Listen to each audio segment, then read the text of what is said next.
اعوذ باللہ من الشیطان الرجیم بسم اللہ الرحمن الرحیم۔ ہم لوگ بات کر رہے تھے نبی پاک صلی اللہ علیہ وآلہ وسلم کی حیات طیبہ کے بارے میں، اور ہم نے نبی پاک صلی اللہ علیہ وآلہ وسلم کے اجداد کا تذکرہ کیا تھا اس سے پہلے کی تمام ویڈیوز میں۔ آج جو ہم بات کرنے جا رہے ہیں وہ پیریڈ آف اگنورنس، دور جاہلیت۔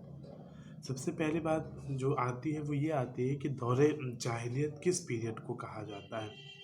نبی پاک صلی اللہ علیہ وآلہ وسلم کے تبلیغ اسلام سے پہلے کا جو عرب کا معاشرہ تھا، عرب کے حالات تھے، جو وہ گمراہیوں میں پڑے ہوئے تھے عرب کے لوگ، اس پیریڈ کو دور جاہلیت کہا جاتا ہے۔ اسی پیریڈ کو پیریڈ آف اگنورنس کہا جاتا ہے۔ اب سوال یہ پیدا ہوتا ہے کہ ہم پیریڈ آف اگنورنس یا دور جاہلیت کے بارے میں کیوں گفتگو کر رہے ہیں جب ہم نبی کی سیرت کے بارے میں بات کر رہے ہیں۔ نبی کی سیرت پہ بات کرنے سے پہلے ہمیں دور جاہلیت کا ایک بریف انالیسس کرنا، مختصر جان لینا اس لیے ضروری ہے تاکہ ہم یہ سمجھ سکیں کہ حضور ختم مرتبہ صلی اللہ علیہ وآلہ وسلم کس معاشرے میں آئے تھے، کس سوسائٹی میں آپ تشریف لے آئے تھے، اور اسلام سے پہلے عربوں کا کیا حال تھا، کس طرح کی زندگی وہ گزار رہے تھے، ان کے سیاسی حالات کیسے تھے، ان کے سماجی حالات کیسے تھے، ان کے معاشی حالات کیسے تھے، ان کے مذہبی حالات کیسے تھے۔ جب ہم اس کا ایک چھوٹا سا جائزہ لے لیں گے تب ہمیں سمجھ میں آئے گا کہ نبی پاک صلی اللہ علیہ وآلہ وسلم کی ولادت کے بعد اور تبلیغ اسلام کے بعد عرب میں کیا چینجز آئے، کیا بدلاؤ آئے، کون کون سے تبدیلیاں آئیں، نبی پاک صلی اللہ علیہ وسلم کو کن مصیبتوں کا سامنا کرنا پڑا عرب کے معاشرے میں۔ اس کے لیے ضروری یہ ہے کہ ہم نبی پاک صلی اللہ علیہ وسلم کی ولادت اور تبلیغ اسلام سے پہلے اس دور کا ایک مختصر جائزہ لیں۔ ان کو ہم نے فردر 4 حصوں میں، یعنی اس معاشرے کا تجزیہ کرنے کے لیے، اس سوسائٹی کا تجزیہ کرنے کے لیے کہ کیسے حالات تھے پیریڈ آف اگنورنس میں، دور جاہلیت میں، اس کو دیکھنے کے لیے 4 اہم جو نقطے ہیں ان پر غور کرنے کی ضرورت ہے۔ ایک، ان کے سیاسی حالات کیسے تھے، ان کی سماجی حالات کیسے تھے، ان کے معاشی حالات کیسے تھے، اور پھر آخر میں ان کے مذہبی حالات کیسے تھے۔ لہٰذا سب سے پہلے ہم یہ دیکھیں گے کہ نبی پاک صلی اللہ علیہ وآلہ وسلم کی ولادت سے پہلے مکہ کے لوگ یا عرب کے لوگ، ان کے سیاسی حالات کیا تھے۔ جب ہم سیاسی حالات کی بات کرتے ہیں تو نبی پاک صلی اللہ علیہ وسلم کی ولادت سے پہلے عرب کا پورا معاشرہ، پورا ہول آف دی عربیہ جو ہے، وہاں پر کوئی بھی سسٹم آف گورننس نہیں پایا جاتا تھا، کوئی بھی سسٹم آف گورنمنٹ نہیں پایا جاتا تھا۔ نہ مونارکی تھی، نہ پارلیمنٹری فارم آف گورنمنٹ تھی، نہ فیڈرل فارم آف گورنمنٹ تھی، نہ کوئی گورنمنٹ نہیں پائی جاتی تھی۔ گورنمنٹ کا کوئی وجود نہیں تھا، گورننس کا کوئی وجود نہیں تھا۔ پورا ہول آف دی عربیہ جو تھا وہ ڈفرینٹ چھوٹے چھوٹے قبیلوں میں ڈیوائڈ تھا، ٹرائبس میں، ڈفرینٹ ٹرائبل فارم آف، یعنی اگر کہ ٹرائبلس ڈفرینٹ ٹرائبس میں وہ ڈیوائڈ تھے، ڈفرینٹ قبیلوں میں وہ ڈیوائڈ تھے۔ کوئی سسٹم آف گورننس نہیں تھا، گورنمنٹ کا کوئی بھی وجود وہاں نہیں پایا جاتا تھا۔ ہاں، نارتھ کا علاقہ جیسے یمن، پورے عربیہ میں کوئی ایسا علاقہ نہیں تھا جہاں گورننس پائی جاتی تھی، گورنمنٹ پائی جاتی تھی، لیکن ہاں یمن کا جو علاقہ تھا عربیہ کے نارتھ میں، وہ رومن امپائر کے انڈر میں تھا، اور وہاں کا جو گورنر تھا یا ابرہہ حبشی، جس کا تذکرہ اس سے پہلے ہو چکا ہے، وہ حبش کا رہنے والا ابرہہ تھا، لیکن اس کی جو حکومت تھی، وہ جو گورنمنٹ تھا، وہ جو گورنر تھا، جو ریپرزنٹیٹیو آف رومن ایمپرر تھا، وہ مقامی یمن میں تھا۔ لہٰذا یمن میں صرف یہ گورننس اور گورنمنٹ پائی جاتی تھی، باقی پورے عربیہ میں کہیں پر بھی گورنمنٹ کا کوئی تصور نہیں تھا، نہ جوڈیشری تھی، نہ پولیس تھی، کسی طرح کی، بلکہ پورا کا پورا عربیہ ڈفرینٹ ٹرائبس میں، ڈفرینٹ قبیلے میں ڈیوائڈ تھا۔ جیسے کہ مکہ کا سب سے مشہور اور بڑا قبیلہ قریش تھا، مدینے میں اوس و خزرج قبیلے تھے، یہودیوں کے بڑے بڑے قبیلے بنو قینقاع، بنو نذیر، بنو مستلق، بنو قریظہ، یہ یہودیوں کے بڑے بڑے قبیلے تھے۔ اس طرح سے پورا عرب کا جو معاشرہ تھا وہ ٹرائبس میں ڈیوائڈ تھا، اور ہر ٹرائب کا، ہر جو ہے وہ قبیلے کا ایک سردار ہوتا تھا جسے شیخ کہا جاتا تھا۔ وہ اس کو، جو ان کا چیف ہوتا تھا، سردار ہوتا تھا، اس کو وہ شیخ کہتے تھے۔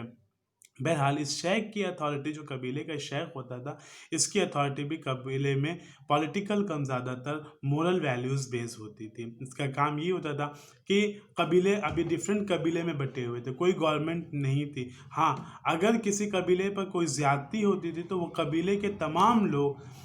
ظلم کرنے والے یا زیادتی کرنے والے قبیلے کے خلاف کھڑے ہوتے تھے۔ قبیلے کے لیے تمام ممبرز جو تھے وہ اتنے زیادہ لائل تھے، اتنے زیادہ اپنی اتھارٹی یعنی قبیلے سے اتنی زیادہ ان کو وہ انسیت تھی کہ قبیلے کے لیے لڑنے کے لیے، مرنے کے لیے، اپنی جان قربان کرنے کے لیے وہ ہمیشہ تیار رہتے تھے۔ اور شیخ کی ذمہ داری اور قبیلے کے ممبرز کی ذمہ داری یہ ہوتی تھی کہ اگر ان کے قبیلے کا کوئی شخص، کوئی انسان غلط بھی کر دے، کوئی غلطی بھی کمٹ کر دے، تو بھی قبیلے کے لوگ دوسرے قبیلے کے اگینسٹ اس کا تحفظ کرتے تھے اور دوسرے قبیلے سے اس شخص کے لیے جنگ بھی کرتے تھے، لڑائی بھی کرتے تھے۔ کسی دوسرے قبیلے والے کو یہ حق نہیں تھا کہ وہ کسی دوسرے قبیلے کے لوگوں کو پنش کرے یا ان کے اوپر کوئی ظلم و زیادتی کرے۔ اگر ایسا ہوتا تھا تو اس قبیلے کے تمام لوگ، چاہے ان کی آپس میں بھی نہ بنتی ہو، لیکن اگر قبیلے، مثال کے طور پہ میں ایک قبیلے سے تعلق رکھتا ہوں، ہو سکتا ہے کہ میری ان سے نہیں بنتی ہے، لیکن اگر مجھ پر کسی دوسرے قبیلے کے لوگوں نے آکرمن کیا، ظلم کیا یا مجھے پریشان کیا، تو پھر یہ پورے قبیلے کی ذمہ داری ہوتی تھی کہ وہ میرا ڈیفنس کرے، میرا تحفظ کرے اور ان لوگوں کے خلاف جنگ کرے۔ اس طرح سے، اور جو قبیلہ سب سے پاورفل ہوتا تھا، طاقتور ہوتا تھا، یعنی یہ کہا جا سکتا ہے کہ جس کی لاٹھی اس کے بھینس کا دور تھا، جو جتنا پاورفل قبیلہ ہوتا تھا، طاقتور ہوتا تھا، وہ اپنے بات کو منوا لیتا تھا۔ اب اگر ہم ان کے رہن سہن کی بات کریں تو ہول آف دا عربیہ میں دو طرح کی جو مین آبادیاں پائی جاتی تھیں۔ ایک وہ لوگ تھے جو پرماننٹ اپنے ہاؤس بنا کر سٹیز میں رہا کرتے تھے، اور دوسرے وہ لوگ تھے جو خانہ بدوش تھے،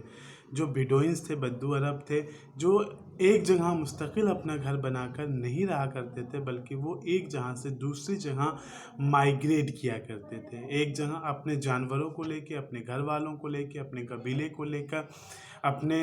اونٹ بکریوں کے ریوڑ کو لے کر وہ ایک جگہ سے دوسری جگہ موو کرتے تھے، وہاں کی ریسورسز کو استعمال کرتے تھے، وہاں پہ پانی، نیچرل ریسورسز جو ہوتے تھے اس کو استعمال کرتے تھے، پھر اس کے بعد وہ دوسری جگہ موو کر جایا کرتے تھے۔ ان کا ایک پرماننٹ گھر نہیں ہوتا تھا، جنہیں ڈویلرز آف دی عرب کہا جاتا تھا، بیڈوئنز کہا جاتا تھا، اور جو ایک وہ لوگ تھے جو مستقل گھر بنا کے، جیسے مکے اور مدینے کے علاقوں میں اپنا گھر بنا کے رہتے تھے، ٹریڈرز ہوا کرتے تھے، تجارت کیا کرتے تھے۔